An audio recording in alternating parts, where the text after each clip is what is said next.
ഞാനിവിടെ 1/2 kilo cauliflower എടുത്തിട്ടുണ്ട്. അതൊരു ഇടത്തരം സൈസിലുള്ളൊരു കോളിഫ്ലവർ ആണ്. അത് ഇതുപോലെ ചെറിയ പീസസ് ആയിട്ട് കട്ട് ചെയ്ത് വെച്ചിരിക്കുന്നതാണ്. ഞാൻ ഇതിലേക്ക് കുറച്ച് മഞ്ഞൾപ്പൊടി ഇട്ടിട്ട് ഒന്ന് തിളപ്പിച്ച് വെച്ചിട്ടുണ്ട്. 2-3 മിനിറ്റ് ഒന്ന് തിളപ്പിച്ചാൽ മതി. അപ്പോൾ എന്തെങ്കിലും കൃമികീടങ്ങൾ ഉണ്ടെങ്കിൽ മാറി കിട്ടും. കാരണം കോളിഫ്ലവറിൽ ഒരുപാട് ഇങ്ങനെ കൃമികീടങ്ങൾ വരുന്നൊരു വെജിറ്റബിൾ ആണ്. അപ്പോൾ അതുകൊണ്ടാണ് ഞാൻ തിളച്ച വെള്ളത്തിലിട്ടിട്ടൊന്ന് 2-3 മിനിറ്റ് തിളപ്പിച്ചിട്ട് വെച്ചത്. എന്നിട്ട് വെള്ളമൊക്കെ ഊറ്റി വെച്ചിരിക്കുന്ന കോളിഫ്ലവർ ആണിത്. ഇനി നമുക്ക് ഇത് മുക്കി പൊരിക്കാനുള്ള ബാറ്റർ പ്രിപ്പയർ ചെയ്യാം. അതിനായിട്ട് ഒരു വലിയ ബൗളിലേക്ക് നമുക്ക് 1 കപ്പ് മൈദ ചേർക്കാം. പിന്നെ ഇതിലേക്ക് 1/2 കപ്പ് കോൺഫ്ലവർ ചേർക്കാം. ഇതിന് പകരം നിങ്ങൾക്ക് വേണമെങ്കിൽ വറുത്ത അരിപ്പൊടി ചേർക്കാവുന്നതാണ്. പിന്നെ ഇതിലേക്ക് നമുക്കൊരു 1/2 ടീസ്പൂൺ പെപ്പർ പൗഡർ ചേർക്കാം. പിന്നെ നമുക്കിതിലേക്ക് 2 ടേബിൾ സ്പൂൺ നിറച്ച് കാശ്മീരി മുളക് പൊടി ചേർക്കാം. അപ്പോൾ എന്താണെന്ന് വെച്ച് കഴിഞ്ഞാൽ നമ്മുടെ ബാറ്ററിന് നല്ലൊരു കളർ കിട്ടും. അത്രയ്ക്ക് എരിവില്ല കാശ്മീരി മുളക് പൊടിക്ക്. അപ്പോൾ ഈ കളർ കിട്ടാനായിട്ടാണ് നമ്മൾ കാശ്മീരി മുളക് പൊടി ചേർക്കണേ. പിന്നെ ആവശ്യത്തിന് ഉപ്പ് ചേർക്കാം. പിന്നെ നമുക്കിതിലേക്ക് ആവശ്യത്തിന് വെള്ളം ഒഴിച്ചിട്ട് നല്ലൊരു തിക്കായിട്ടുള്ളൊരു ബാറ്ററായിട്ട് എടുക്കാം. നമ്മൾ ആദ്യമേ ഒരുപാട് വെള്ളം ചേർക്കരുത്. കുറച്ച് വെള്ളം ആദ്യം ചേർത്തിട്ട് നമ്മൾ നോക്കുക. കാരണം ആദ്യമേ ഒരുപാട് വെള്ളം ചേർത്താൽ ഈ ബാറ്റർ വല്ലാണ്ട് അങ്ങ് ലൂസായിപ്പോവും. നമുക്ക് ഒരുപാട് ലൂസായിട്ടുള്ളൊരു ബാറ്റർ അല്ല വേണ്ടത്. ഒരു തിക്കായിട്ടുള്ള, ഒരുപാട് തിക്കല്ല എന്നാലും കുറച്ച് ഒരു സെമി തിക്കായിട്ടുള്ളൊരു ബാറ്ററാണ് നമുക്ക് വേണ്ടത്. അപ്പോൾ ഞാൻ നന്നായിട്ട് മിക്സ് ചെയ്തെടുത്തിട്ടുണ്ട്.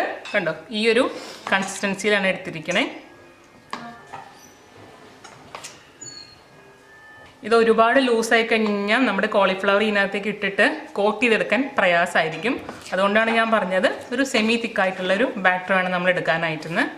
ഇനി നമുക്കിതിലേക്ക് ബോയിൽ ചെയ്ത് വെച്ചിരിക്കുന്ന കോളിഫ്ലവർ ആഡ് ചെയ്യാം. നന്നായിട്ട് മിക്സ് ചെയ്യാം. ഈ കോളിഫ്ലവറിൻ്റെ എല്ലാ സൈഡിലേക്കും ബാറ്റർ നന്നായിട്ട് കോട്ടാവണം. നമ്മുടെ ബാറ്ററിൻ്റെ കളർ കണ്ടോ, നല്ലൊരു ഓറഞ്ചിഷ് റെഡ് അല്ലേ വന്നിരിക്കണേ. നമ്മളിതിനകത്ത് ഒരു ആർട്ടിഫിഷ്യൽ കളറും ചേർത്തിട്ടില്ല. കാശ്മീരി മുളക് പൊടി മാത്രമേ ചേർത്തിട്ടുള്ളൂ. എന്നിട്ട് തന്നെ നല്ലൊരു കളറുണ്ട് നമ്മുടെ ബാറ്ററിന്. ഇപ്പം ഞാൻ നന്നായിട്ട് മിക്സ് ചെയ്തെടുത്തിട്ടുണ്ട്. ഇത് നമുക്കിനി നല്ല ചൂടായി കിടക്കുന്ന എണ്ണയിലിട്ടിട്ട് വറുത്ത് കോരാം. എണ്ണ നന്നായിട്ട് ചൂടായതിന് ശേഷം നമ്മളിതിലേക്ക് കോളിഫ്ലവർ ഇടാവും. അപ്പം നമ്മൾ ഇടുമ്പോൾ ഓരോന്നായിട്ട് വേണം ഇടാനായിട്ട്, ഇല്ലെങ്കിൽ എല്ലാം കൂടി അങ്ങോട്ടും ഇങ്ങോട്ടൊക്കെ കട്ട പിടിക്കും. പിന്നെ നമ്മൾ യൂസ് ചെയ്യുമ്പം ഓയിൽ ഒരിക്കലും വെളിച്ചെണ്ണ യൂസ് ചെയ്യരുത്. കാരണം ഇതൊരു ഇൻഡോ ചൈനീസ് ഡിഷ് അല്ലേ. അതായത് നമ്മൾ വെളിച്ചെണ്ണ ചേർക്കുന്നത് നന്നാവില്ല. അപ്പോൾ ഏതെങ്കിലും ടൈപ്പിലുള്ള റിഫൈൻഡ് ഓയിൽ യൂസ് ചെയ്തോളൂ. വെജിറ്റബിൾ ഓയിലോ സൺഫ്ലവർ ഓയിലോ യൂസ് ചെയ്തോളൂ. ഇനി നമ്മളിതൊരു മീഡിയം ഫ്ലെയിമിൽ വെച്ചിട്ട് ഇതിൻ്റെ 2 സൈഡ് നന്നായിട്ട് മുരിഞ്ഞൊരു ഗോൾഡൻ കളറാവണ വരെ ഫ്രൈ ചെയ്യാം. നമ്മൾ ഹൈ ഫ്ലെയിമിൽ വെച്ചിട്ട് ഫ്രൈ ചെയ്യരുത്, പെട്ടെന്ന് കരിഞ്ഞു പോകാനുള്ള ചാൻസ് ഉണ്ട്. എപ്പോഴും ഒരു മീഡിയം ഫ്ലെയിമിൽ വെച്ചിട്ട് വേണം ചെയ്യാനായിട്ട്. എന്നാൽ മാത്രമേ കോളിഫ്ലവർ കറക്റ്റായിട്ട് കുക്കായിട്ട് നല്ല ഗോൾഡൻ കളറായിട്ട് വരുള്ളൂ കേട്ടോ. ഈ കോളിഫ്ലവർ ഇട്ടൊരു 2 മിനിറ്റ് കഴിഞ്ഞ് കഴിഞ്ഞാൽ ഒന്ന് തിരിച്ചും മറിച്ചൊക്കെ ഇട്ട് കൊടുക്കുക. കോളിഫ്ലവർ ഇട്ട ഉടനെ തന്നെ തിരിച്ചും മറിച്ചിട്ട് കൊടുക്കരുത്, കാരണം ഇത് അങ്ങോട്ടും ഇങ്ങോട്ടൊക്കെ ഒട്ടിപ്പിടിക്കും. ഒരു 2 മിനിറ്റ് കഴിഞ്ഞിട്ട് നമുക്ക് അങ്ങോട്ടും ഇങ്ങോട്ടൊക്കെ തിരിച്ചിട്ട് കൊടുക്കാം. ഇപ്പം നമ്മുടെ കോളിഫ്ലവറിൻ്റെ 2 സൈഡ് നന്നായിട്ട് മുരിഞ്ഞൊരു ഗോൾഡൻ കളറായിട്ട് വന്നിട്ടുണ്ട്. ഈ സ്റ്റേജിൽ നമുക്കിതൊരു പ്ലേറ്റിലേക്ക് മാറ്റാം. ഇതിൽ കൂടുതൽ മുരിഞ്ഞു കഴിഞ്ഞ് കഴിഞ്ഞാൽ വല്ലാണ്ട് അങ്ങ് കളർ മാറി ഒരു ബ്രൗൺ കളറായിട്ട് പോവും. അത്രയ്ക്ക് ആവേണ്ട ആവശ്യമില്ല. ഈ ഒരു സ്റ്റേജിൽ നമുക്ക് ഇത് പ്ലേറ്റിലേക്ക് മാറ്റി വയ്ക്കാം കേട്ടോ. ഇങ്ങനെ നമുക്ക് എല്ലാ കോളിഫ്ലവർ പീസസും വറുത്തെടുക്കാം. ഒരു പാനിലേക്ക് നമുക്ക് 2 ടേബിൾ സ്പൂൺ ഓയിൽ ചേർക്കാം. ഞാനിതാ കോളിഫ്ലവർ വറുക്കാൻ യൂസ് ചെയ്ത എണ്ണയിൽ ബാക്കി ഉണ്ടായിരുന്നല്ലോ, ആ എണ്ണ തന്നെയാണ് യൂസ് ചെയ്തിരിക്കുന്നത്. ഇതിലേക്ക് നമുക്ക് 1.5 ടീസ്പൂൺ ഇഞ്ചി ചെറുതായിട്ട് അരിഞ്ഞത് ആഡ് ചെയ്യാം. പിന്നെ 1.5 ടീസ്പൂൺ തന്നെ ഗാർലിക് ചെറുതായിട്ട് അരിഞ്ഞത് ആഡ് ചെയ്യാം. ഫ്യൂ സെക്കൻഡ്സ് ഒന്ന് സോട്ട് ചെയ്ത് കൊടുക്കാം. ഒരുപാട് കളറൊന്നും മാറേണ്ട ആവശ്യമില്ല, ജസ്റ്റ് ഒന്ന് മൂത്ത് വന്നാൽ മതി. ഒരുപാട് നേരം സോട്ട് ചെയ്താൽ ചിലപ്പോൾ നമ്മൾ സവാളയും കൂടി ആഡ് ചെയ്ത് സോട്ട് ചെയ്യുമ്പോൾ കരിഞ്ഞു പോവും. അതുകൊണ്ട് ഒരു ഫ്യൂ സെക്കൻഡ്സ് മതി, ഒരു 30 സെക്കൻഡ്സ് എങ്ങനെ മതിയാവും. ഇതിലേക്ക് നമുക്ക് ഒരു വലിയ സവാള ചെറുതായിട്ട് അരിഞ്ഞത് ആഡ് ചെയ്യാം. ഇത് നമുക്ക് ഏകദേശം 1 മിനിറ്റ് ഹൈ ഫ്ലെയിമിൽ വെച്ചിട്ട് ഒന്ന് വഴറ്റി കൊടുക്കാം. ഒന്ന് ചെറുതായിട്ടൊന്ന് ട്രാൻസ്ലൂസൻ്റ് ആയാൽ മതി. ഒരുപാട് കളറൊക്കെ മാറി ഗോൾഡൻ ബ്രൗൺ ഒന്നും ആവരുത് കേട്ടോ. ഏകദേശം 1 മിനിറ്റ് ആയിട്ടുണ്ട്. ഇനി നമുക്കിതിലേക്ക് ഒരു ചെറിയ ക്യാപ്സിക്കം ഇതുപോലെ സ്ക്വയർ പീസസ് ആയിട്ട് കട്ട് ചെയ്തതാണ്, അത് ആഡ് ചെയ്തിട്ടുണ്ട്. ക്യാപ്സിക്കം ഒരിക്കലും ഓവർ കുക്ക്ഡ് ആവാൻ പാടില്ല, നല്ല ക്രഞ്ചി ആയിട്ട് ഇരിക്കണം, എന്നാലാണ് അതിൻ്റെ ശരിക്കും ഒരു ടേസ്റ്റ് വരുള്ളൂ. അപ്പോൾ ഏകദേശം ഒരു 1 to 2 മിനിറ്റ്സ് ഹൈ ഫ്ലെയിമിൽ വെച്ചിട്ട് ഇതും നമുക്കൊന്ന് സോട്ട് ചെയ്ത് കൊടുക്കാം. ഏകദേശം ഒരു 2 മിനിറ്റ്സ് ആയിട്ടുണ്ട്. ഇതിലേക്ക് നമുക്ക് വേണമെങ്കിൽ പച്ചമുളക് സ്ലിറ്റ് ചെയ്തിട്ട് അത് ആഡ് ചെയ്യാവുന്നതാണ്. ഞാനിപ്പോൾ പക്ഷേ പച്ചമുളക് ആഡ് ചെയ്യുന്നില്ല കേട്ടോ. നിങ്ങൾക്ക് നല്ല എരിവായിട്ട് വേണമെങ്കിൽ പച്ചമുളക് ആഡ് ചെയ്തിട്ട് ഈ ക്യാപ്സിക്കത്തിൻ്റെ കൂടെ തന്നെ ആഡ് ചെയ്യുക, എന്നിട്ട് വഴറ്റി കൊടുത്താൽ മതി. ഇനി നമ്മൾ ഫ്ലെയിം ഒന്ന് കുറച്ചോളൂ.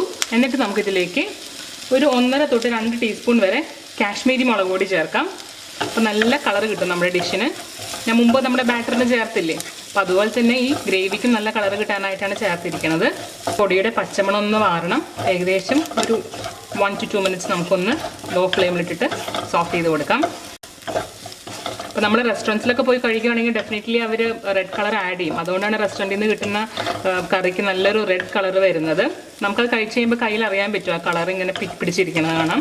പക്ഷെ നമുക്ക് നാച്ചുറലായിട്ട് ഇങ്ങനെ തന്നെ ചെയ്യാൻ പറ്റുമെങ്കിൽ പിന്നെ റെഡ് കളറൊന്നും ആഡ് ചെയ്യേണ്ട ആവശ്യമില്ലല്ലോ. മാക്സിമം നാച്ചുറലായിട്ട് നമുക്ക് ചെയ്യാൻ നോക്കുക. അപ്പോൾ ഏകദേശം ഒരു 2 മിനിറ്റ് ആയിട്ടുണ്ട്. ഇനി നമുക്കിതിലേക്ക് 3 ടേബിൾ സ്പൂൺ ടൊമാറ്റോ സോസ് ചേർക്കാം. കണ്ടില്ലേ, ഈ ഒരു ടേബിൾ സ്പൂണിൽ 3 ടേബിൾ സ്പൂൺ നിറച്ച് ചേർത്തിട്ടുണ്ട്. പിന്നെ ഇതിലേക്ക് 2 table spoon light soya sauce ചേർക്കാം. അപ്പം അതും ഈ ഒരു ടേബിൾ സ്പൂണിൽ തന്നെയാണ് ചേർത്തിരിക്കുന്നത്. ഈ ടേബിൾ സ്പൂണാണ് എടുത്തിരിക്കുന്നത്. പിന്നെ ഇതിലേക്ക് നമുക്ക് 1/2 table spoon hot chilli sauce ചേർക്കാം. അപ്പം ചില്ലി സോസിൻ്റെ അളവൊക്കെ നിങ്ങളുടെ എരിവിനനുസരിച്ചിട്ട് കൂട്ടുകയോ കുറയ്ക്കുകയൊക്കെ ചെയ്യുക കേട്ടോ. ഈ സോസിൻ്റെ പച്ചമണം ഒന്ന് മാറണം. അപ്പം നമ്മൾ കൈ എടുക്കാണ്ട് ഏകദേശം 1 മിനിറ്റ് ഒന്ന് വഴറ്റി കൊടുക്കണം.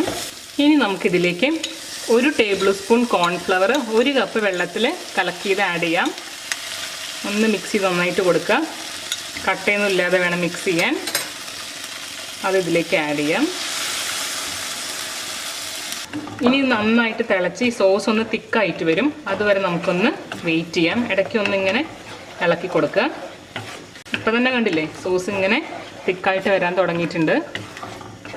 അപ്പം നിങ്ങൾക്ക് എത്രത്തോളം ഗ്രേവി വേണോ അത്രത്തോളം നിങ്ങൾ വെള്ളം ചേർത്ത് കൊടുക്കുക കേട്ടോ. ഞാനിപ്പോൾ 1 ടേബിൾ സ്പൂൺ കോൺഫ്ലവർ 1 കപ്പ് വെള്ളത്തിലാണ് ചേർത്തിരിക്കണേ. അപ്പോൾ ഇത്രയും കൂടി ഗ്രേവി വേണമെങ്കിൽ അതൊരു 1.5 കപ്പ് വെള്ളത്തിൽ മിക്സ് ചെയ്ത് കൊടുത്താൽ മതിയാവും. സമയത്ത് ഉപ്പൊന്ന് നോക്കുക. ഉപ്പ് കുറവാണെങ്കിൽ ആഡ് ചെയ്ത് കൊടുക്കുക കേട്ടോ. ഉപ്പ് നോക്കിയപ്പോൾ ഉപ്പ് ഇത്തിരി കുറവാണ്. ഞാൻ ലേശം ഉപ്പ് ആഡ് ചെയ്യുന്നുണ്ട്. ഒന്ന് മിക്സ് ചെയ്ത് കൊടുക്കുക. ഇപ്പോൾ കണ്ടോ, സോസ് നന്നായിട്ട് തിക്കായിട്ട് വന്നിട്ടുണ്ട്. ഈ സമയത്ത് നമുക്ക് ഫ്ലെയിം ഓഫ് ചെയ്യാം. കാരണം പാൻ നല്ല ചൂടായി കിടക്കുമല്ലേ. ഇതിലേക്ക് നമുക്ക് വറുത്ത് വെച്ചിരിക്കുന്ന കോളിഫ്ലവർ ചേർക്കാം.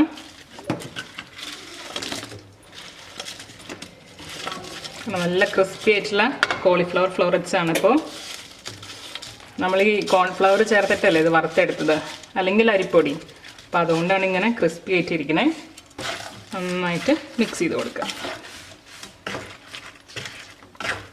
ഇപ്പം ഞാൻ നന്നായിട്ട് മിക്സ് ചെയ്തിട്ടുണ്ട്. ഇപ്പം നമ്മുടെ നല്ല ടേസ്റ്റി ആയിട്ടുള്ള ചില്ലി ഗോബി ഇവിടെ റെഡി ആയിട്ടുണ്ട്. നമുക്കിതൊരു സെർവിങ് ഡിഷിലേക്ക് മാറ്റാം. ഇപ്പം ഞാൻ നമ്മുടെ ചില്ലി ഗോബി ഒരു സെർവിങ് ഡിഷിലേക്ക് മാറ്റിയിട്ടുണ്ട്. കൊണ്ട് നല്ല റെഡ് കളറിൽ ഇരിക്കുന്ന ചില്ലി ഗോബിയാണത്. നമ്മൾ റെസ്റ്റോറൻറ്റിലൊക്കെ പോകുമ്പോൾ കിട്ടുന്ന പോലെ കളറൊന്നും ചേർക്കാതെ തന്നെ നല്ല നാച്ചുറലായിട്ട് വന്നിരിക്കുന്ന റെഡ് കളറാണിത്. അപ്പോൾ എല്ലാവരും ചില്ലി ഗോബി ഇതുപോലെ ഒന്ന് ഉണ്ടാക്കി നോക്കൂ.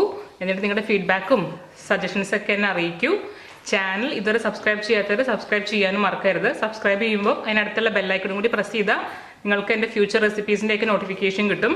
അപ്പോൾ വീണ്ടും നമുക്ക് മറ്റൊരു ഡിഷായിട്ട് പെട്ടെന്ന് തന്നെ കാണാം. അതുവരേക്കും ബൈ.